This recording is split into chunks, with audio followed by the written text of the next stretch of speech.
नमस्कार दोस्तों, आज हम अपनी इस वीडियो में एग्जाम एनालिसिस करने जा रहे हैं एसएससी सीपीओ एग्जाम 2020 की।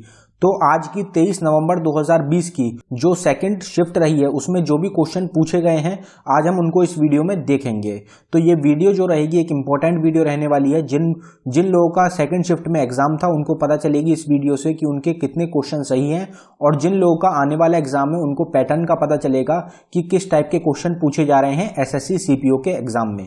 तो चलिए स्टार्ट करते हैं हमारी वीडियो, देखते हैं पहला क्वेश्चन क्या पूछा गया है। तो पहला क्वेश्चन पूछा गया है, who was the first president of constituent assembly. तो पहले प्रेसिडेंट कौन थे कॉन्स्टिट्यूएंट असेंबली के? तो हमारा आंसर हो जाएगा सचिदानंद सिन्हा। सचिदानंद सिन्हा जो थे ये टेम्परेरी प्रेसिडेंट थे कॉन्स्टिट्यूएंट असेंबली के। पहले प्रेसिडेंट जो थे वो परमानेंट पूछे गए थे या टेम्परेरी पूछे गए थे? अगर आपसे टेम्परेरी पूछे गए थे तो आपका आंसर था सचिदानंद सिन्हा। और अगर आपसे पूछा गया था कि पहले प्रेसिडेंट कौन थे कॉन्स्टिट्यूएंट असेंबली के परमानेंट, तो आपका आंसर हो जाएगा राजेंद्र प्रसाद। राजेंद्र प्रसाद जो थे ये परमानेंट प्रेसिडेंट थे कॉन्स्टिट्यूएंट असेंबली के पहले, और टेम्परेरी थे सचिदानंद सिन्हा। तो ये आपको याद रखना है, आपका जो भी आंसर होगा वो करेक्ट आंसर था। Article 17 is related to which of the following.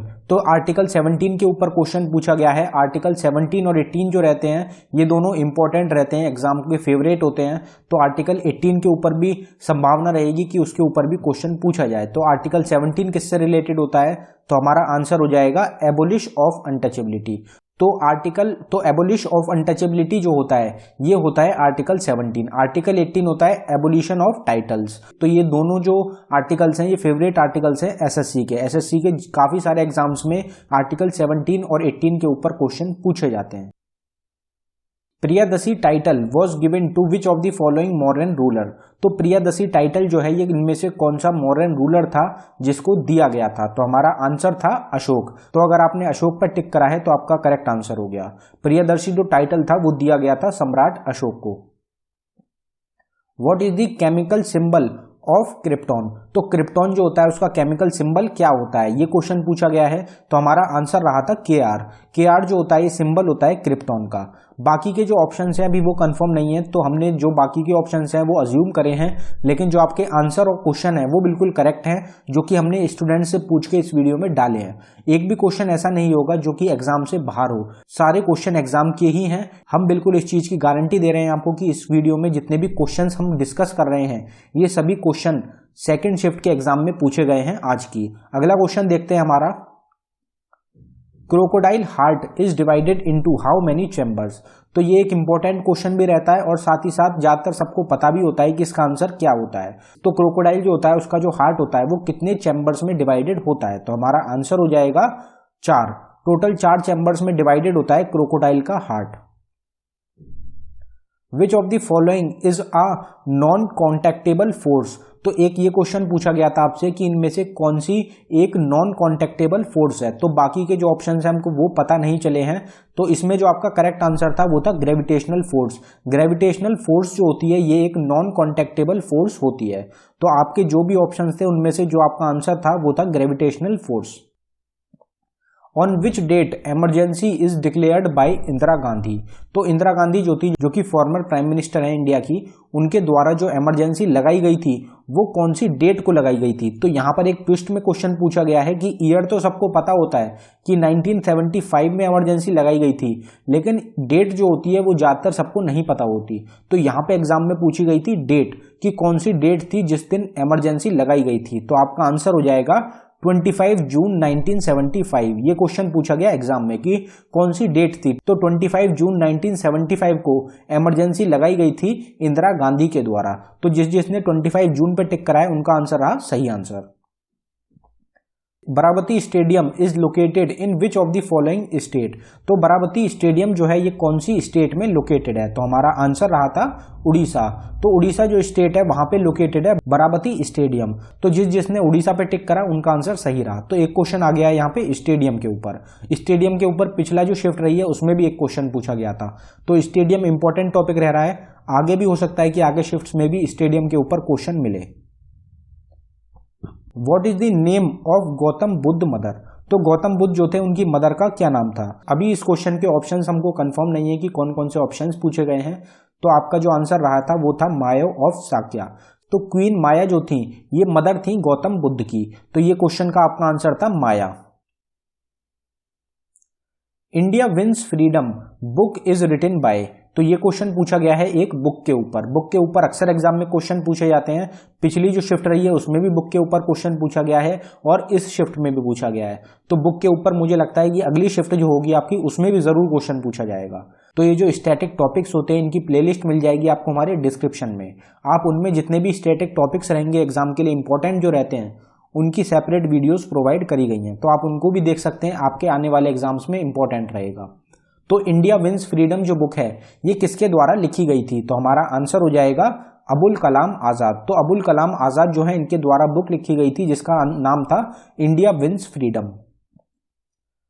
Udayagiri caves are located in which of the following states, तो उदयगिरी केव्स जो है ये कहाँ पे लोकेटेड है, कौन सी स्टेट में है, तो हमारा आंसर हो जाएगा मध्य प्रदेश। तो मध्य प्रदेश आपका ऑप्शन में था, तो मध्य प्रदेश था हमारा करेक्ट आंसर।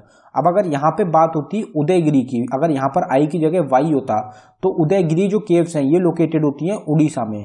तो अभी हमको ये कंफर्म नहीं है कि उदयगिरी पूछा गया था या उदयगिरी पूछा गया था। तो अगर आपसे उदयगिरी पूछा गया था तो आपका आंसर हो जाएगा मध्य प्रदेश, और आपसे अगर उदयगिरी वाई वाला पूछा गया था जिसमें वाई आता है तो आपका आंसर रहेगा उड़ीसा। ये दोनों अलग अलग केव्स हैं, इनमें काफी कंफ्यूजन होता है। Preamble has been amended how many times, तो प्रियम्बल जो है हमारा इंडियन प्रियम्बल जो है वो कितनी बार अमेंड हुआ है, उस तो हमारा आंसर हो जाएगा 1। तो अभी तक टोटल एक बार ही अमेंड किया गया है प्रियम्बल को इंडियन कॉन्स्टिट्यूशन के। तो ये क्वेश्चन एक काफी इंपॉर्टेंट क्वेश्चन था। हमारा जो प्रियम्बल है उसको सिर्फ एक बार अमेंड करा गया है, वो भी इमरजेंसी के टाइम पे।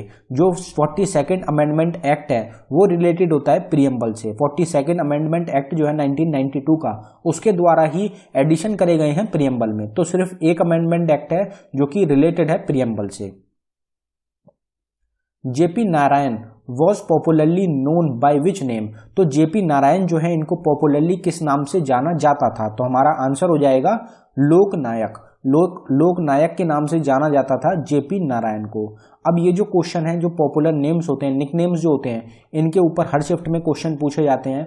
तो पिछली शिफ्ट जो रही थी उसमें भी क्वेश्चन पूछा गया था पॉपुलर नेम के ऊपर, और इस शिफ्ट में भी पूछा गया है, और मुझे लगता है कि अगली शिफ्ट में भी जरूर पूछा जाएगा। तो आपको पॉपुलर नेम्स भी पता होना चाहिए कि किस किस का पॉपुलर नेम होता है। जैसे कि आयरन मैन बोलते थे सरदार वल्लभ भाई पटेल को, नेताजी बोलते थे सुभाष चंद्र बोस को, और लोकमान्य बोलते थे लोकमान्य तिलक को।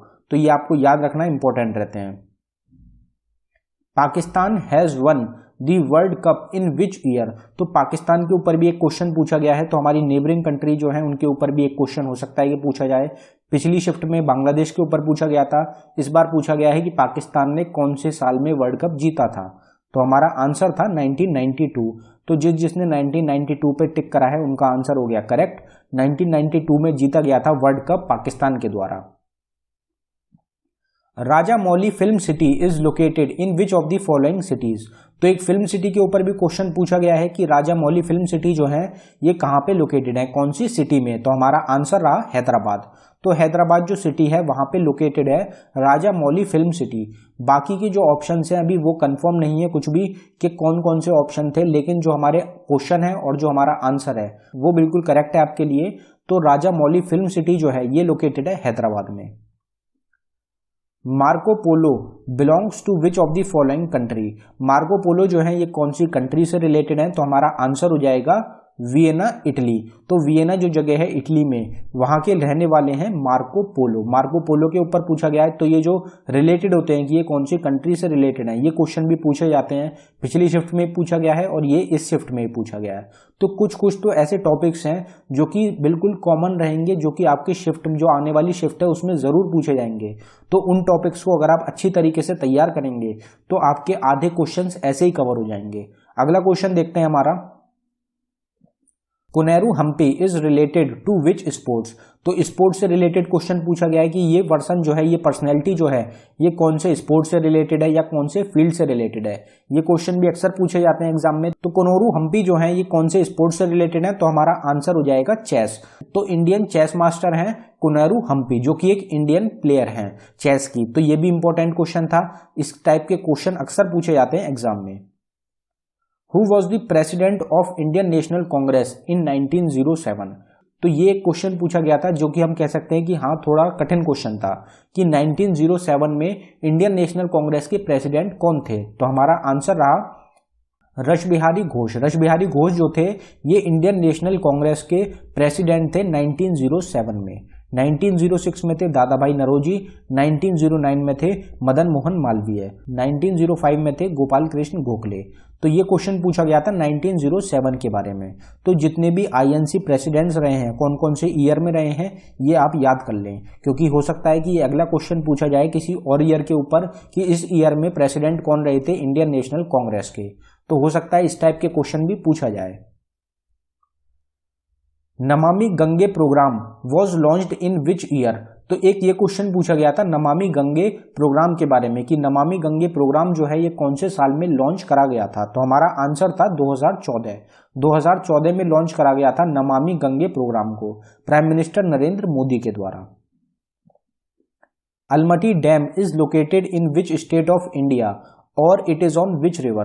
तो इन दोनों में से एक क्वेश्चन पूछा गया था, या तो ये क्वेश्चन पूछा गया था आपके एग्जाम में कि अलमटी डैम जो है ये कौन से स्टेट में है इंडिया की, या फिर आपसे क्वेश्चन पूछा गया था कि अलमटी डैम जो है ये कौन सी रिवर के ऊपर है।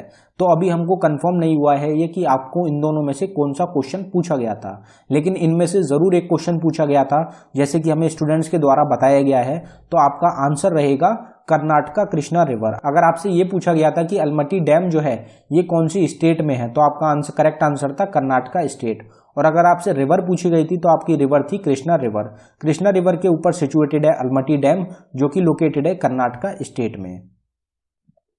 विच of the following is the first bank of India.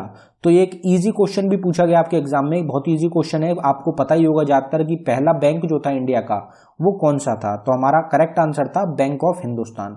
Bank of Hindustan जो था ये पहला बैंक था हिंदुस्तान का, इंडिया का। What is the scientific name of vitamin D. काफी बार हम अपने चैनल पे ऑलरेडी डिस्कस कर चुके हैं कि विटामिन डी का साइंटिफिक नेम क्या होता है। तो इसका आंसर भी आपको पता ही होगा कि कैल्सीफेरॉल जो होता है ये साइंटिफिक नेम होता है विटामिन डी का। तो ये क्वेश्चन भी पूछा गया है आपके एग्जाम में। रेटिनॉल जो होता है ये विटामिन ए का होता है, थायमीन जो होता है विटामिन B1 का होता है, और एस्कॉर्बिक एसिड जो होता है ये विटामिन सी का होता है। और बाकी जितने भी विटामिन रहेंगे सबके chemical names, scientific names important रहते हैं, जरूर एग्जाम में पूछे जाते हैं। Where is the headquarter of UNDP located. तो UNDP जो है उसका हेडक्वार्टर कहाँ पे लोकेटेड है। UNDP की फुल फॉर्म हो जाएगी यूनाइटेड नेशंस डेवलपमेंट प्रोग्राम। तो इनका हेडक्वार्टर कहाँ पे लोकेटेड है, तो हमारा आंसर रहेगा न्यूयॉर्क, अमेरिका। तो न्यूयॉर्क जो है, तो न्यूयॉर्क जो सिटी है अमेरिका में, वहां पे लोकेटेड है हेडक्वार्टर UNDP का। तो हेडक्वार्टर्स के ऊपर भी क्वेश्चन पूछ लिया गया है इस शिफ्ट में। तो बड़ी ऑर्गेनाइजेशंस जो हैं उनके जो हेडक्वार्टर्स रहते हैं वो भी एग्जाम में पूछे जाते हैं, इंपॉर्टेंट रहते हैं। तो दोस्तों ये था हमारी वीडियो का आखिरी क्वेश्चन। इस वीडियो में हमने टॉप 23 क्वेश्चन डिस्कस करे हैं जो कि आपके 23 नवंबर 2020 की SSC CPO एग्जाम की सेकंड शिफ्ट जो रही है उसमें जो क्वेश्चन पूछे गए हैं, 23 के 23 क्वेश्चन पूछे गए हैं आपकी शिफ्ट में। एक भी क्वेश्चन ऐसा नहीं लिया गया है हमारे द्वारा जो कि आपके एग्जाम में नहीं पूछा गया हो। तो दोस्तों एक लाइक तो बनता है हमारी इस वीडियो के लिए। अगर आपको वीडियो पसंद आई हो तो वीडियो को जरूर लाइक करें, और अगर आपको और भी क्वेश्चंस पता है कि और कौन कौन से क्वेश्चन पूछे गए हैं आज की शिफ्ट में, दूसरी शिफ्ट में, तो आप उनको हमें कमेंट करके बता सकते हैं। और साथ ही साथ आपको हमारी वीडियो कैसी लगी आप ये भी हमें कमेंट करके बता सकते हैं। और दोस्तों अगर आप आगे किसी एग्जाम की प्रिपरेशन कर रहे हैं तो हमारी जो प्लेलिस्ट रहेगी ऑल स्टैटिक टॉपिक वाली वो आपके लिए इंपॉर्टेंट रहेगी, क्योंकि उसमें हमने सारे टॉपिक्स कवर करे हैं। तो आप उसको ज़रूर देखें, वो आपको बहुत हेल्प करेगा आपके आने वाले एग्जाम्स के लिए। धन्यवाद दोस्तों।